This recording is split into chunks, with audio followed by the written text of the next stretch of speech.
All right, all right. Okay, so this is my first ever live, and I'm kind of nervous, and I don't know if I should be looking at my screen or looking at my webcam. I'm not sure how it's like showing my eyes either way, so it's like really weird. Anyways, I just wanted to try this out. I've never live streamed over on YouTube. I've done Twitch for my Fortnite games, but I figured I would give this a shot, see how it goes. Even if no one shows up, that's like totally fine. One reason I wanted to try this out is because I really just don't feel like editing today. I feel like just going live, talking about the books, and then that be the end of it because I'm really tired. And one of the reasons I'm tired is because I had an amazing time yesterday at the Merrimack Valley Halloween book festival, and it was a little overwhelming because it was packed with people, and it was so cool. So I'm going to talk about that in the live stream. And then I went home and I did a lot of gaming with my kids. We played Fortnite because Fortnitemares is going on, and then we played Dead by Daylight. Let me tell you, like, I never play as killer in that game. I always play as survivor, and my kids have no qualms about putting me on the meat hook. So after that, I stayed up reading one of the books, which of course, like, that's one I don't have next to me because I brought it with me to my son's football game, and it's in my bag downstairs. So hopefully someone in my family is watching this and they might bring that book up. But it's October Screams. It's a Halloween anthology that I picked up yesterday, and it's really good. So I stayed up late reading that as well. And I was basically just like, one more story. And then I had to like finally cut myself off because I knew I'd be tired today. And what do you know? I'm a psychic. I was totally right. Okay, so I'm just going to jump into talking about the books. I've got 10 books to talk about, plus 11 if I can get my act together and get that book, which I might not be able to. But I'm going to start with 3 books that I got in anticipation of the Merrimack Valley Halloween Book Festival, because I didn't want to make the same mistake that I made at the Framingham Spooktacular Book Festival last month, where I got there a little bit late and then they were sold out of everything I wanted. And I was like so disappointed. So I didn't think that they would have the Fear of Clowns anthology, which I turned out to be right about. I did not see this yesterday at the book festival. So if you saw it and I just didn't see it, let me know. I'm curious. But I didn't think that they would have this, and I really wanted to get it, mostly because Rachel Harrison has a short story in here, and which I'm like in the middle of. So that's just typically me. I start a short story, and then I got a new anthology and started reading that one. So now I don't even know how a short story ends. It's really sad, but it's really good. And I did read a couple of the first ones, including Clay McLeod Chapman's book. Not book, short story, and now I'm coughing. Great. This is off to an amazing start. But yeah, so his story in here was really good too. And I wanted to have it because I knew he was going to be there, and I got him to sign this book yesterday, and that was really fun. I have not gotten that far into this. I've only read, let's see, 2.5 stories right now. And it's interesting because I was expecting that the stories would be like the cover with these like killer clowns kind of thing going on. Isn't that so cool? I love this. It feels so nice too. But it's actually not like that. Maybe some of the stories will be like that. I'm not sure. But it's cool to see how like some of the authors interpreted clowns and the fear of clowns, because they weren't as straightforward necessarily as like looking like this. Maybe there will be some stories like that, but yeah, I'm really enjoying it. It's pretty cool. Yeah. All right. So that was one that I got ahead of time, and I'm glad I did because I didn't see it yesterday. Oh, I should probably just put it down here. It's just going to fall off my chair. So while I was at that independent bookstore, because I actually ordered it into that bookstore because I wasn't sure if they would have it. Actually, their website said they didn't have it. So then I ordered it, and then I went to pick it up. And when I walked in, they had one copy of it actually out, which was like so weird.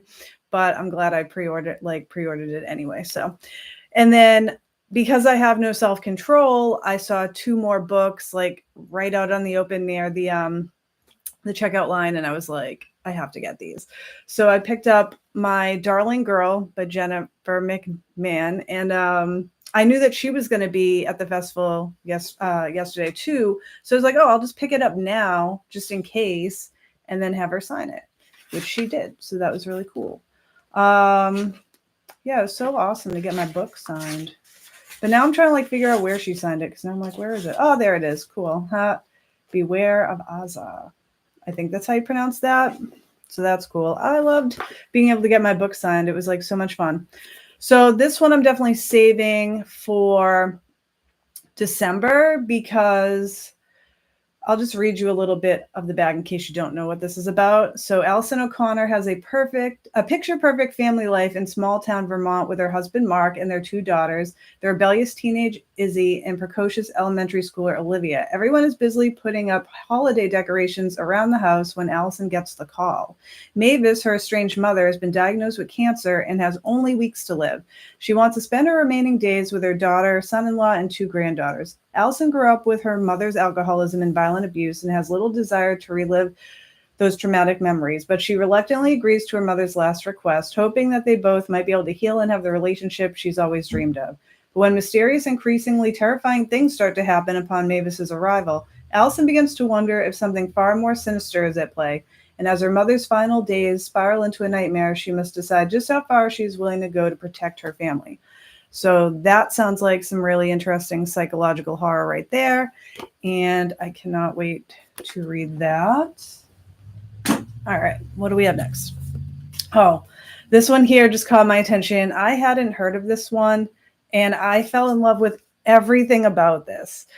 The cover, which like, I just love these bold colors, and you know, you get this like creepy little figure up in the house there, but then you have this like funny little, you know, it's like probably a teenager in the back seat of the car. The title is great, but it's the back that really got me, because if it wasn't for the cover and the title alone, just the fact that it talks about plagued Cracker Barrels got my attention. So I'll read the back of this one too. This is one family getaway they'll never forget. Lee Somerset wants to spend some quality time with her kids before they grow up, and her husband has always fancied himself sort of a Clark Griswold figure. So the Somersets will be spending their family vacation on the road, driving from suburban Milwaukee to Orlando, Florida, already off to a rocky start when they stumble upon an abandoned, half-burned-down farmhouse in Indiana. The Somersets inadvertently unleash an eerie history that will follow them for the rest of their trip. From creepy indoor water parks to paranormally plagued Cracker Barrels, it's one thing after another in the pursuit of the great American summer road trip. Will the Somersets be able to shake these bad vibes and get on with the family bonding, or will the road less traveled quite literally become the highway to hell? And this just spoke to me on like so many levels. First of all, I feel like this is going to be really funny as well as scary, and I love humor in my horror to begin with. But it's the fact that when I was growing up, we always took a road trip from New England to Orlando, Florida every year, sometimes twice a year. Florida is my parents' happy place. And I've just have like the best memories of these road trips with my little like, you know, handheld CD Walkman player thingy from the 90s, and reading my comic books and my books all the way down, and fighting with my brother, and just the funny billboards that we would see along the way and passing south of the border. Just like so many good times. And we'd have like all these snacks and we'd play games in the car. And I just think to myself, I could never do a road trip with my own kids. They're great to fly with, but they would not like to be in a car for that long. They would just hate that. But I do feel like, I don't know. I feel really blessed that I had the car road trip experiences that I did, because this was like way before, you know, the advent of cell phones and all that stuff. So it really was a family bonding time. Whereas I do feel like it must be a real struggle. And I'm sure it comes up in this book based on what I'm seeing on the cover, of trying to bond with your family members when everyone's on their phone. So I think this one's going to be really good. So I'm trying to figure out, because I have such a large stack of books now, and I just did this book haul, and I know I'm going to get more books next month at the New England Crime Bake, because I just know that I will, and I'm okay with that. So I'm wondering if I should save this for summer vacation next year, or I don't know. Maybe if I'm feeling like not that great in the wintertime, because I do get a little bit of the sad, this might be something like pick me up during that time. But yeah, I'm excited. Okay. All right. So everything else I got at the Halloween book festival yesterday. So this is what a geek I am. Yesterday, well, no, before yesterday. So I've been like stalking the Facebook page and the website. And then the night before, they actually put out like a map listing where everybody was going to be. And I spent like an hour with my little notebook, like writing out all the people that I wanted to see, what books I was already planning on getting, who I should see first, like which order it would make sense to get the books, because I figured it made more sense to like get the anthologies, so that I definitely have those, so I could run around and like have people sign them like all at once, which kind of worked out. I stuck to my list a little bit, and then I don't know. I just kind of saw all these books and I just went nuts. So it was great. All right. So the first one that I got was this one.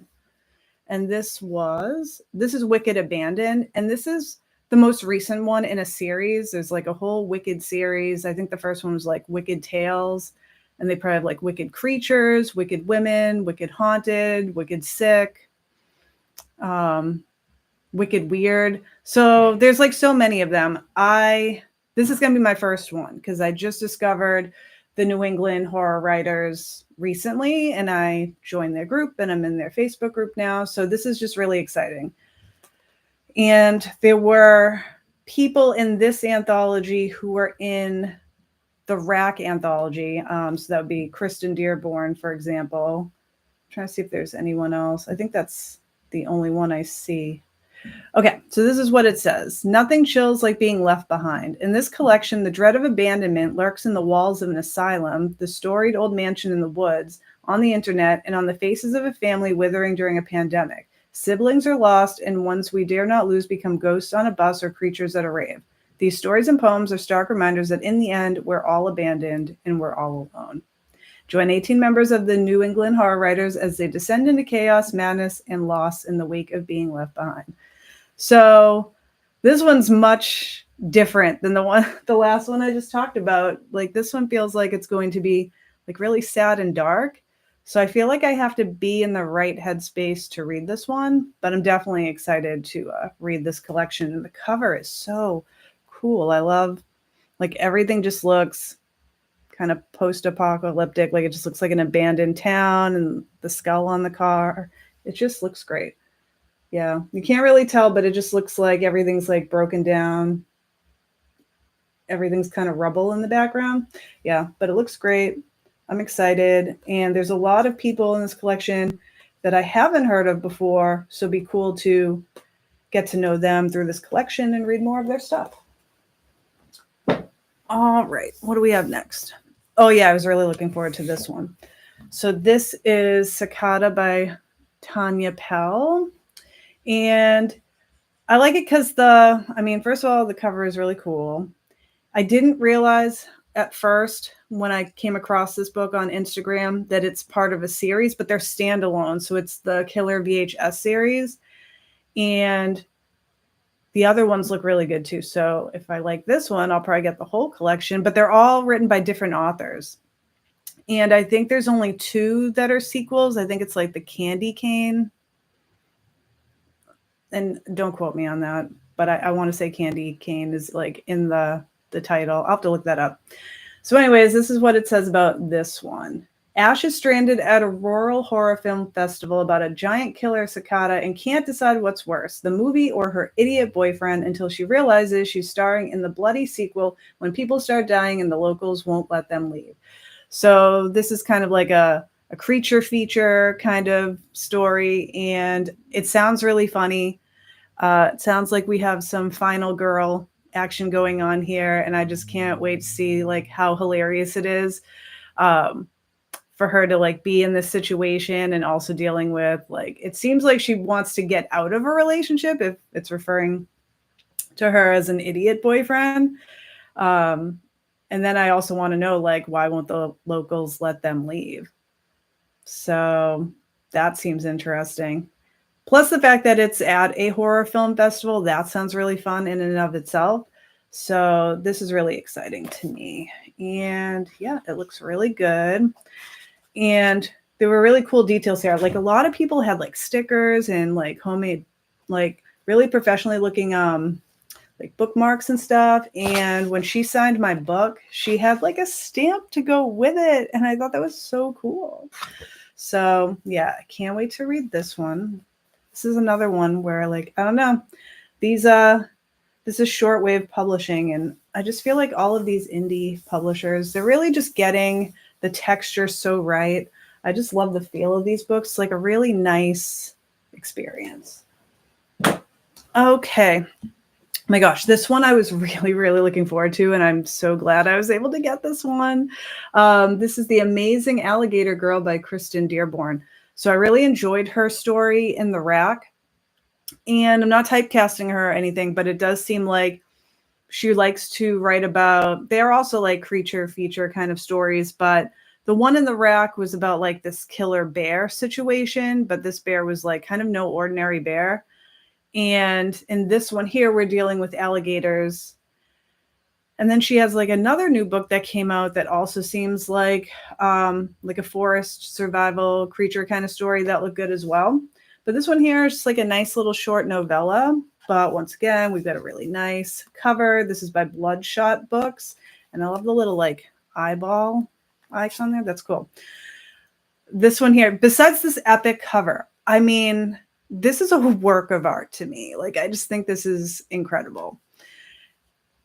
The back of it, once again, because it takes place in Florida, and I have this childhood memory of us going to Wakiva on like one of those boats.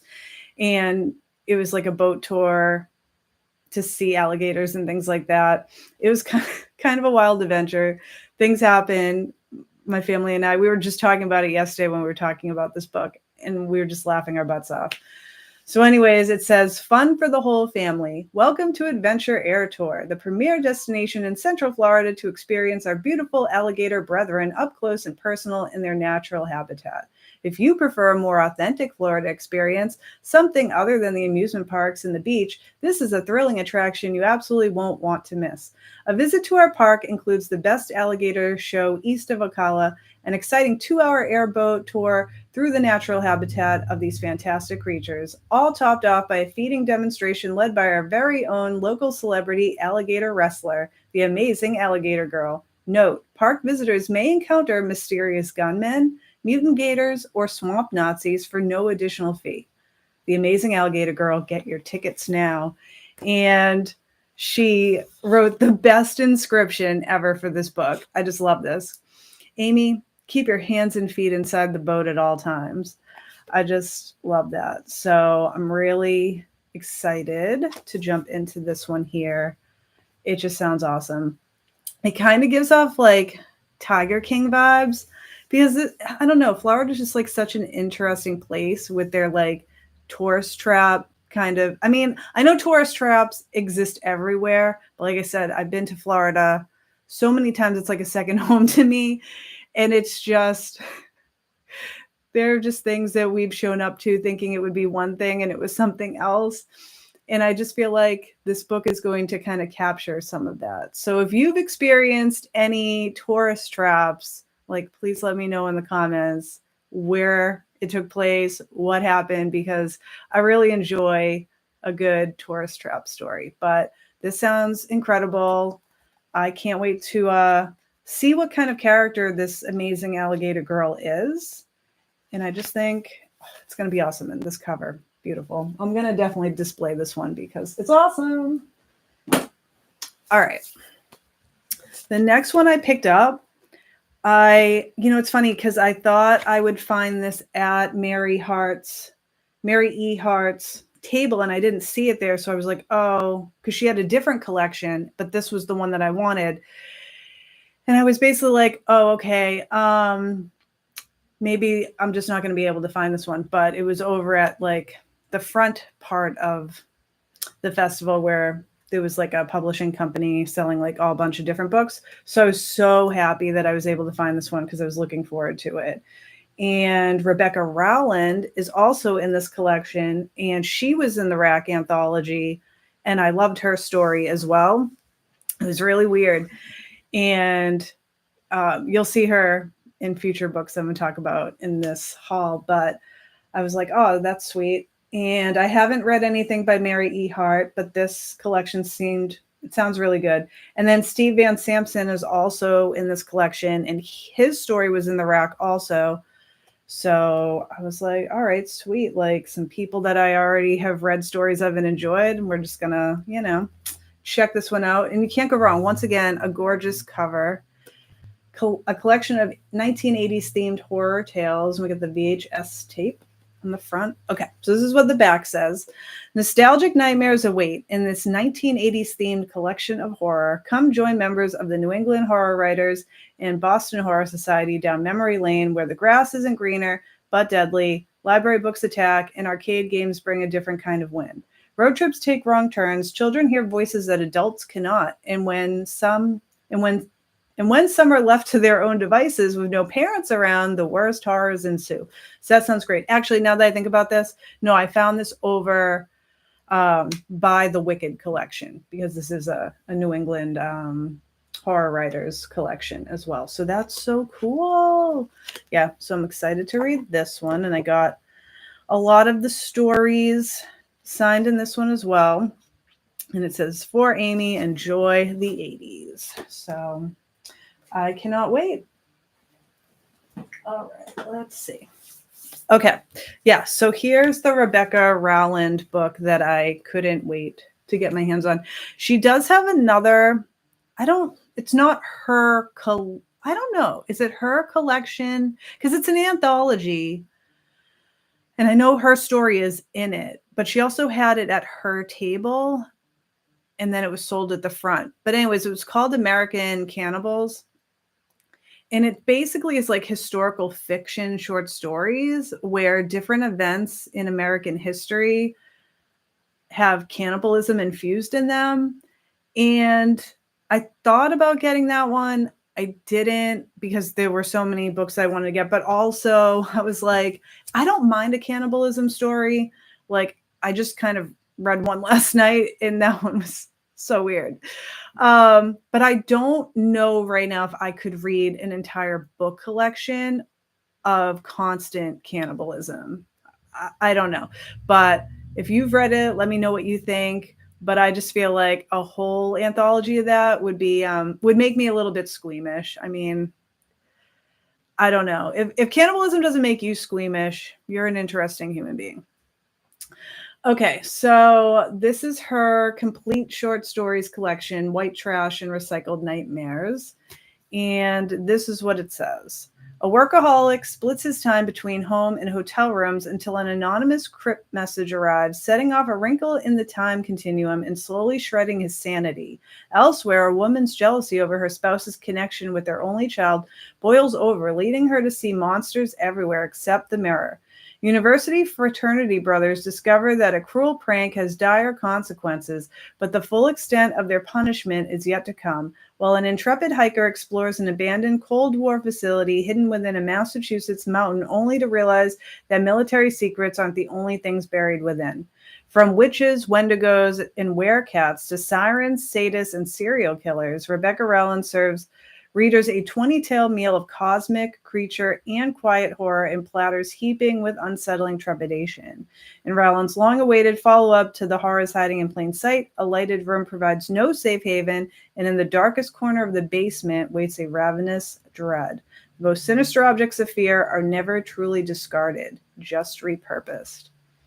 So that sounds amazing. This is Dead Sky Publishing, and once again, another really nice feeling cover.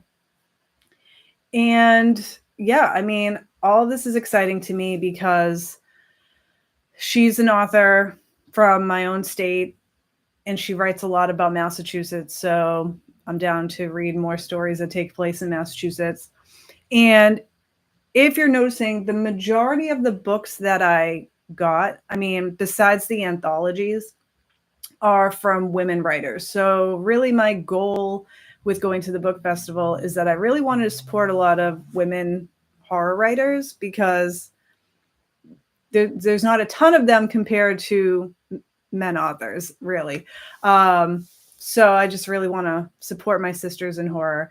And I was so happy to be able to talk to Rebecca Rowland yesterday. I went to her table like several times, because as I got more books, I realized that she was in them, and then I'd keep bringing them back to her to get them signed. But she was just so nice, so kind. And she was in the Rack Anthology panel discussion that was at 11 a.m. And that was awesome. I loved the panel discussions. So it was just great hearing people talk about, how they got inspired to write their stories, and just hearing them riff on each other. And it was really fun. But she's really cool because she's also a teacher like me. So she teaches English at a high school. I taught English for 14 years in the high school before switching over to special education. And it was so fun talking to her, because I was like, wow, like, do your students know about all this? And she was like, yeah. And she was telling me like how supportive her principal is, and that I guess like he approached her being aware that like she would probably have to go on a book tour to promote her book and things like that. And he was really supportive. And I was like, wow, you're really lucky. And she agrees that she's really lucky. So I thought that was really cool to just meet a local woman author who's also a teacher, and just making horror dreams come true. I love that. So I think before I talk about the other two and hopefully get the one from downstairs, is I think that's one of the most important things that I came away with from the festival yesterday, besides the books, obviously, is that being around other authors really sort of demystifies the writing process for me a little bit. Not in terms of like, oh, I'm getting all this wisdom from there, because they're not going full out. It's not like a workshop or anything like that. How do I explain this? Like, growing up, I've had this like really weird mentality about writers that developed, like, I don't know when it developed, because I remember just like writing freely as a kid and not worrying about stuff. But at one point, and I was still like a kid, but probably an older child, I don't know if it's because I was always a prolific reader and just amazed by books, and authors just seem like these like magical godlike figures who would create these worlds and these people in them.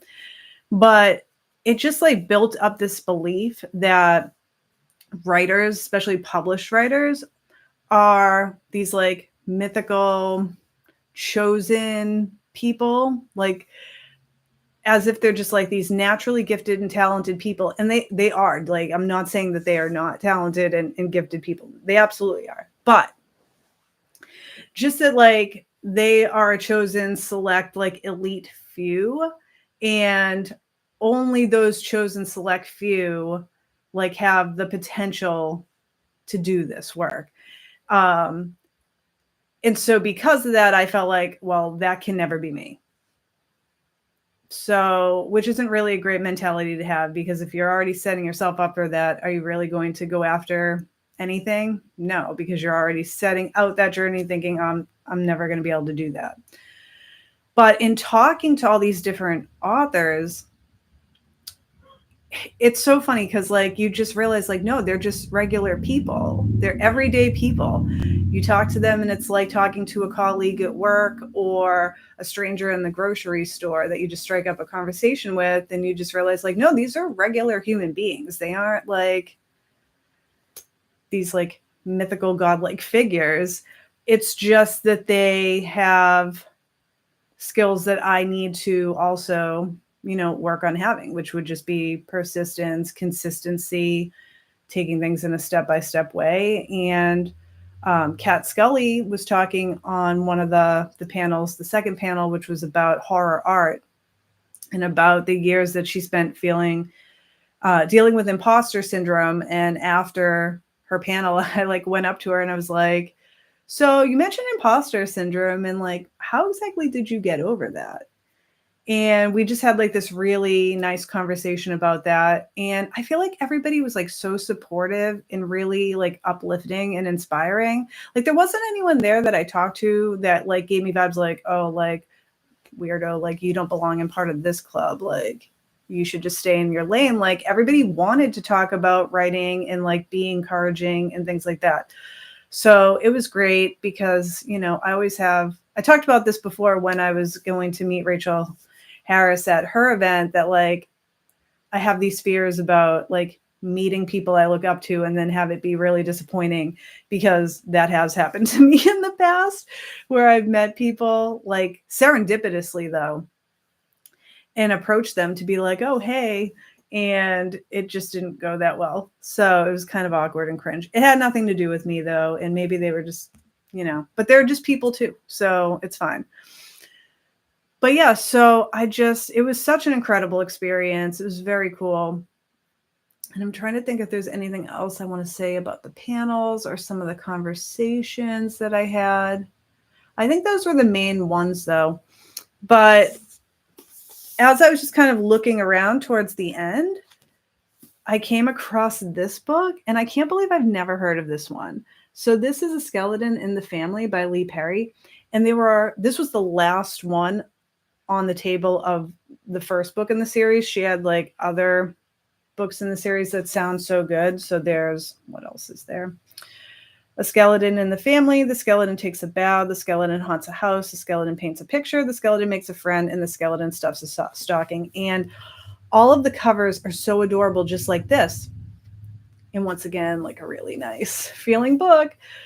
So I bought this one because I realized, like reading the back of it, I'm like, oh my gosh, it's a cozy mystery, which was also funny because I'm like, this was the only cozy in this whole, like, it's a horror festival. Like everything else was like, very violent and gory or what have you. So I just thought it was so cute. And yeah, Lee Perry, I went upstairs to have her sign it. And she wrote in it, welcome to the family. And that was so cute. But she was telling me her daughter made these covers. And I really hope I love this one. I think I will. And she was so nice too, because, I was telling her, like, I'm trying to write a cozy murder mystery. She asked me if I was going to New England Crime Bake in November. And I said, yes. And she said she's going to be there too. And she was also like so encouraging. And, I was telling her like how it's been really hard because every time I sit down to write, my brain just immediately tells me like, your dialogue sucks, your ideas suck, like your writing sucks. And she was like, that is so common. Like there's so many people that are like that. And she was telling me like of some people that she knows that will like cover up their writing in different ways or use different like products so that they can't see what they're writing while they type. And I know Alpha Smarts do that too, which wasn't one of the ones she mentioned, but I just thought like that was really cool. And so I really want to read this one before New England Crime Bake because I think if she has a table there, I want to buy more in the collection because the other covers were even more beautiful than this one. And they all have the same little skeleton on it. And one kind of seemed like it was probably like a Halloween theme one. And then there's like a Christmas theme one. And I love seasonal cozy so much. So I'm just like so excited to read that one. All right. So I'll read you the back here. Where do I want to start? Okay. An adjunct professor worries she's made a grave mistake returning to her hometown when she's drawn into a decades-old murder mystery by the victim's skeleton. Georgia Thackeray isn't exactly thrilled to be moving back to her childhood home. Not that she has much choice. As a struggling adjunct English professor and single mom to a teenage daughter, Georgia takes jobs wherever she can find them. At least with this new teaching gig in Pennycross, Massachusetts, she has a rent-free place to live. Besides, there's a major upside to Georgia's homecoming. Sid. Every family has secrets, but the skeleton in Georgia's closet isn't just real. He's a living, kinda, breathing, sorta, cringy joke-making part of the family, who happens to be her best friend. No one quite knows the origin of Sid's remains, and he can't recall anything from before meeting Georgia and taking up residence in the Thackeray attic. But all that changes during an outing to the local college campus when Sid recognizes a face from his literal past life, and it chills him to the bone. Now Sid has questions about the circumstances of his death, and Georgia will do whatever it takes to help him dig up the truth. But when all signs point to murder, is Georgia in danger of becoming the next family skeleton? I don't know. That just sounds so incredible. And I asked her about that too. I was like, I've read a lot of paranormal cozy mysteries. There's always ones about like witches or vampires or werewolves. I'm like, how did you come up with the idea of a skeleton? And she was like, well, basically, like that's what occurred to her too. Like she knows she has like all these friends who've written paranormal cozies, and she's like, well, so and so already did a vampire one, and so already did a werewolf one. So she just kind of like sat down and made a list of other potential like creatures that she could write about. And then like it dawned on her, like no one had ever written about a skeleton one. And she didn't even think like that people would be into that, but she like gave it a shot, and like her agent obviously wanted to pick it up. And I just can't believe I haven't heard of this one before. But I'm excited that I just stumbled upon it because it just sounds awesome, and it takes place in Massachusetts, and it just sounds like a lot of fun because I'm like, how does she make friends with a skeleton? Like I can't like picture it yet, so I can't wait.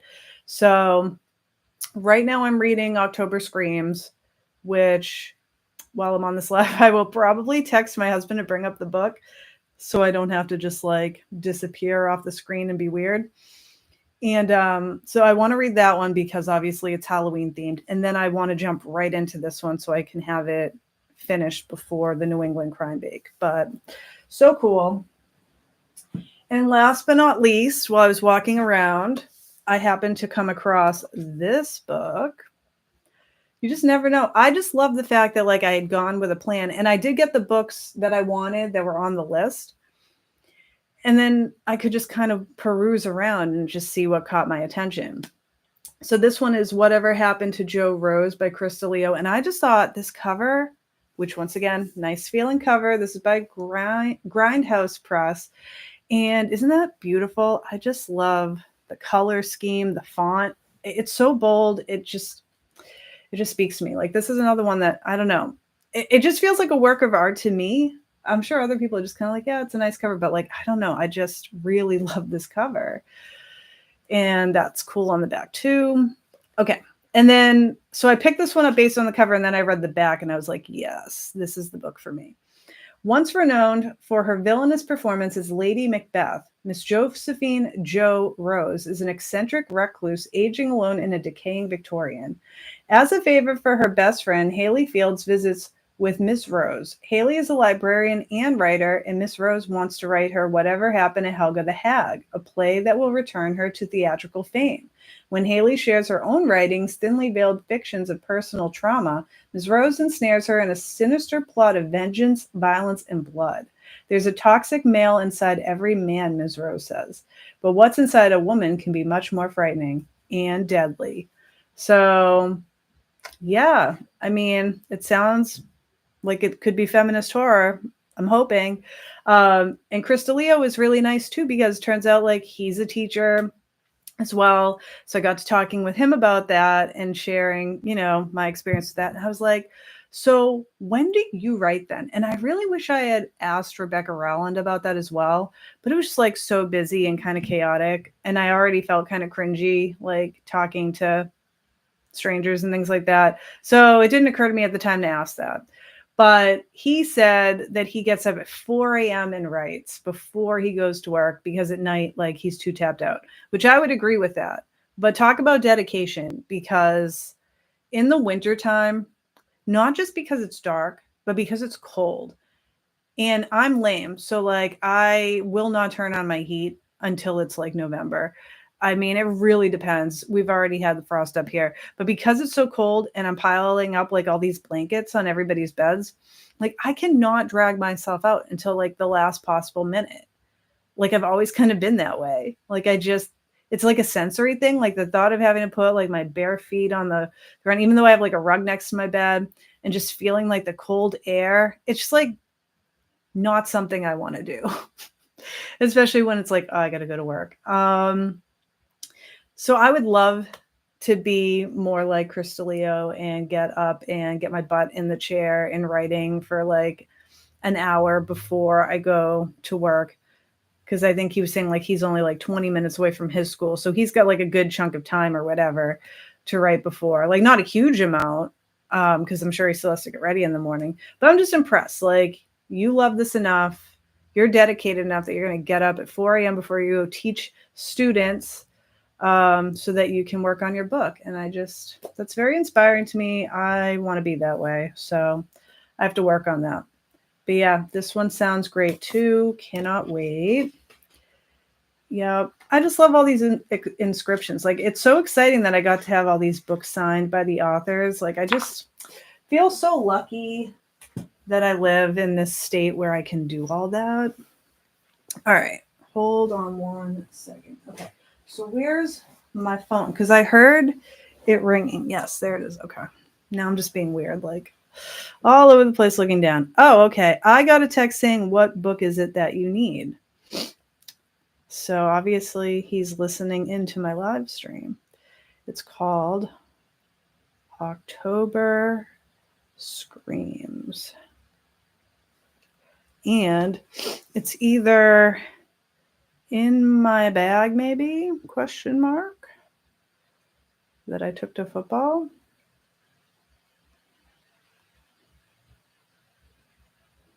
Or in our room. So it's safe to say, for the most part, if you watched my October TBR video, I've gone like just way off on that. So I kind of feel like the books that I talked about that I would be reading about, thanks so much, are not the books that I will end up talking about.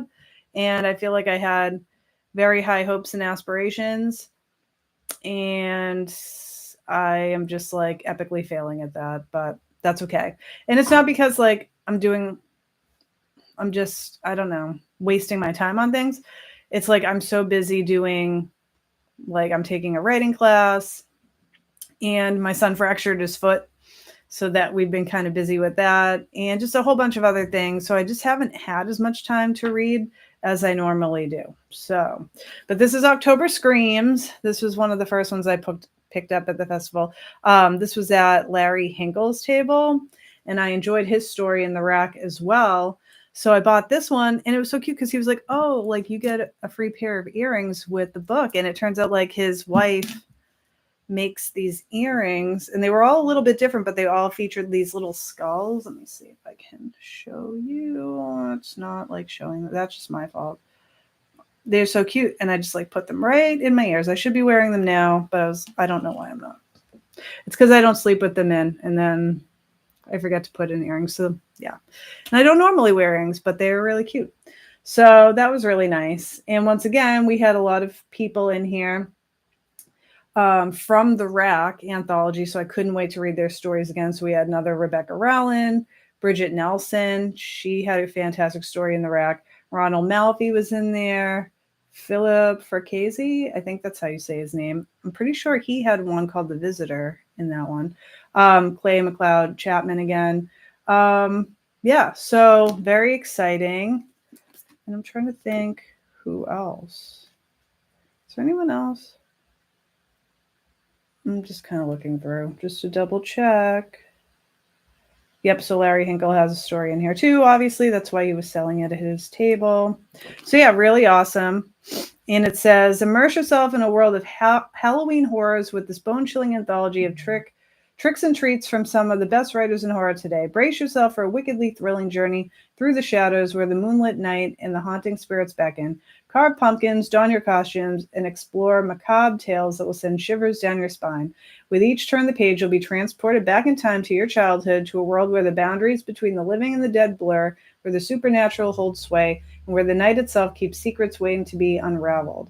Are you ready to embrace the darkness and experience the thrill of Halloween like never before? This collection is so good.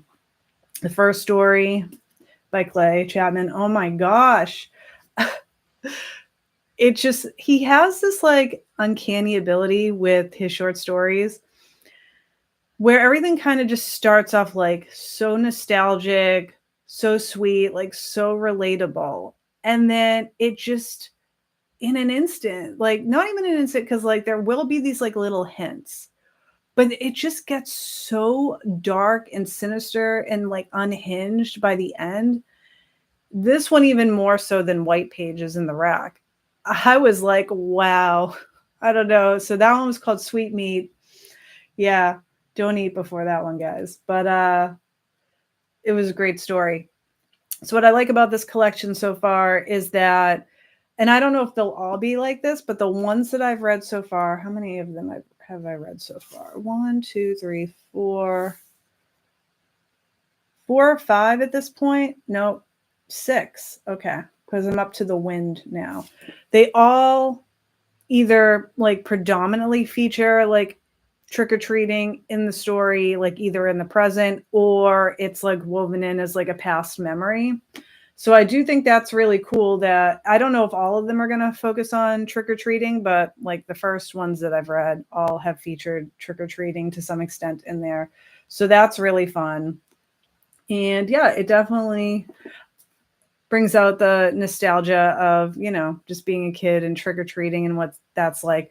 But in each story, like the main characters are so different, because so far, like there's been like a dad, and then there's been like an old man, which I can't tell, like, did he have dementia? Is that what was going on? Or like what was happening there in his story? That one was really interesting. And it seems like there's like a soldier in Afghanistan, or at least a soldier in a war. It does reference Afghanistan. I think there were like 2 dads taking their kids. One took their kid trick-or-treating, the other one didn't. So it's just been interesting to like see all these different characters so far and how they're just playing out. But yeah, I don't know. It's a great collection. I'm really enjoying it. So I can't wait to I think I'll have this finished by the end of the week if I don't, you know, get sidetracked by life. So I definitely want to prioritize this one. So it'd be great if I could read this one this week and then start The Skeleton in the Family next week, just so I know that I have that ready to go for New England Crime Bake and I don't get far behind. And then we'll see what I decide that I'm going to pick up. But I definitely have so many books now to get through. I don't foresee me like needing to buy books for a while, but I also feel like this is going to cut back on my taking books out of the library. But I'd much rather read the ones that I own and talk about, you know, these cool books from local authors than to like right now, like read a lot of like the mainstream ones that I'm finding out about from like just all over the internet and the ones that like I get ads for and things like that. So yeah, that's it. This was a long one. I hope you enjoyed. Let me know in the comments what books you thought were most interesting, which covers you loved, and I will see you next week. Thanks. Bye.